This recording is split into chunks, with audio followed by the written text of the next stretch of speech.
ആദ്യം പ്രിയങ്കയ്ക്കെതിരെ മത്സരിക്കണം എന്നുള്ള ആവശ്യം നരേന്ദ്രമോദി തന്നെ ഉന്നയിച്ചിരുന്നു എന്നുള്ളത് വ്യക്തമാണ്. എന്നാൽ അദ്ദേഹം അത് നിഷേധിച്ചു. ഇക്കുറി റായ്ബറേലിയിൽ രാഹുൽ ഗാന്ധിക്കെതിരെ പ്രചരണം നടത്തുമോ എന്നും ആവശ്യപ്പെട്ടുകൊണ്ട് നിരവധി BJP നേതാക്കൾ അദ്ദേഹത്തിനെ സമീപിച്ച കാര്യവും അദ്ദേഹം വ്യക്തമാക്കുന്ന സാഹചര്യമുണ്ടായി. വരുൺ ഗാന്ധിക്ക് പിലിഭിറ്റ് സീറ്റ് നിഷേധിച്ചത് എന്തുകൊണ്ടാണ് എന്നുള്ളത് എല്ലാവർക്കും മനസ്സിലായി കഴിഞ്ഞ കാര്യമാണ്.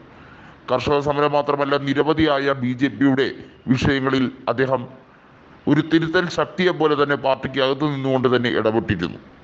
അതിൻ്റെ ഫലമായാണ് അദ്ദേഹത്തിന് സീറ്റ് നിഷേധിച്ചത്. പിലിഭിറ്റ് സീറ്റ് ഇന്നും ഇന്നലെയും ജയിക്കാൻ തുടങ്ങിയതല്ല അദ്ദേഹം. നരേന്ദ്രമോദി ഇന്ത്യൻ പാർലമെന്റിലേക്ക് വരും മുമ്പേ അദ്ദേഹം പാർലമെന്റ് അംഗമായിരുന്നു എന്നുള്ളത് എടുത്തു പറയേണ്ട കാര്യമാണ്. അതായത് 2009 മേനകാ ഗാന്ധി വരുൺ ഗാന്ധിയുടെ രാഷ്ട്രീയ പ്രവേശനം സുഗമമാക്കാൻ വേണ്ടിയാണ് പിലിഭിറ്റ് സീറ്റ് വിട്ടൊഴിച്ചത്. അന്ന് 3 ലക്ഷത്തിലേറെ വോട്ടുകൾക്കാണ് വരുൺ ഗാന്ധി BJP ടിക്കറ്റിൽ നിന്ന് വിജയിച്ചത്. എന്നാൽ നരേന്ദ്രമോദിയുടെ കൃത്യമായ ധ്രുവീകരണ രാഷ്ട്രീയത്തോട് വിയോജിപ്പ് കാണിച്ചു തന്നെയാണ് വരുൺ ഗാന്ധി മെല്ലെ മെല്ലെ വലത് രാഷ്ട്രീയത്തിൽ നിന്നും നിഷ്പക്ഷ രാഷ്ട്രീയത്തിലേക്ക് അദ്ദേഹം ചുവടുവെച്ചത്. അതുകൊണ്ട് തന്നെ BJP നേതൃത്വത്തിന്, പ്രത്യേകിച്ച് യോഗി ആദിത്യനാഥിനും അതുപോലെ തന്നെ പ്രധാനികളായിട്ടുള്ള ഉത്തർപ്രദേശിലെ BJP നേതാക്കൾക്കൊന്നും തന്നെ വരുൺ ഗാന്ധി പ്രിയനല്ലാതായി കഴിഞ്ഞു. അതായത് അപ്രിയനായ ഒരു നേതാവായി മാറി. അതുകൊണ്ട് തന്നെയാണ് കേശവ് പ്രസാദ് മൗര്യ അടക്കമുള്ള നേതാക്കൾ വരുൺ ഗാന്ധിയെ തള്ളിപ്പറയുന്ന സാഹചര്യം ഉണ്ടായത്. വരുൺ ഗാന്ധിയാണ് BJPയിലെ പല പടലപ്പിടക്കങ്ങൾക്കും കാരണം.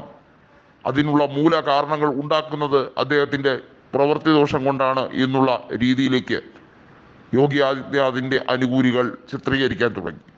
പല മണ്ഡലങ്ങളിലും വരുൺ ഗാന്ധിയെ തൽസ്ഥാനത്ത് നിന്ന് നീക്കണം എന്നുള്ള രീതിയിൽ പ്രക്ഷോഭങ്ങൾ BJP സംഘടിപ്പിക്കാൻ തുടങ്ങി. ഇത്തരത്തിൽ BJP പല വിഷയങ്ങളിലും വരുൺ ഗാന്ധിക്കെതിരെ തിരിച്ചടിക്കാൻ തുടങ്ങി. അതായത് വരുൺ ഗാന്ധി എടുക്കുന്ന നിലപാടുകളെ ചോദ്യം ചെയ്യുന്ന തരത്തിലേക്ക് BJP നേതൃത്വം മാറി. ഇതെല്ലാം കണ്ടിട്ടും ഒരക്ഷരമിണ്ടാതെ മേനകാ ഗാന്ധി അവരുടെ മാത്രം കാര്യങ്ങൾ നോക്കി നിന്നു. 2ാം മോദി സർക്കാരിൽ അവരെ ക്യാബിനറ്റ് മന്ത്രിയാക്കിയില്ല എന്നുള്ളത് മാത്രമല്ല, അവരെ അവഹേളിക്കാൻ കിട്ടുന്ന നിമിഷങ്ങളൊന്നും തന്നെ പാഴാക്കാറുമില്ല. ഇത് മേനകാ ഗാന്ധിയെ സംബന്ധിച്ചിടത്തോളം ഏറ്റവും വലിയ നഷ്ടത്തിൻ്റെ കണക്ക് തന്നെയാണ്. സുൽത്താൻപൂരിൽ കഴിഞ്ഞ തവണ കഷ്ടിച്ചാണ് ജയിച്ചത്. എന്നിട്ട് മേനകാ ഗാന്ധിയെ വർഗീയവാദിയായി BJPക്കുള്ളിൽ തന്നെ ചിത്രീകരിക്കാൻ അവരുടെ നേതാക്കൾ തന്നെ ശ്രമിച്ചു എന്നുള്ളത് എടുത്തു പറയേണ്ടതാണ്. വരുൺ ഗാന്ധിയെ ഇന്ത്യ മുന്നണിയുടെ പാളയത്തിലേക്ക് എത്തിക്കാൻ തന്നെയാണ് സമാജ്വാദി പാർട്ടിയും കോൺഗ്രസും തീരുമാനിച്ചിരിക്കുന്നത്.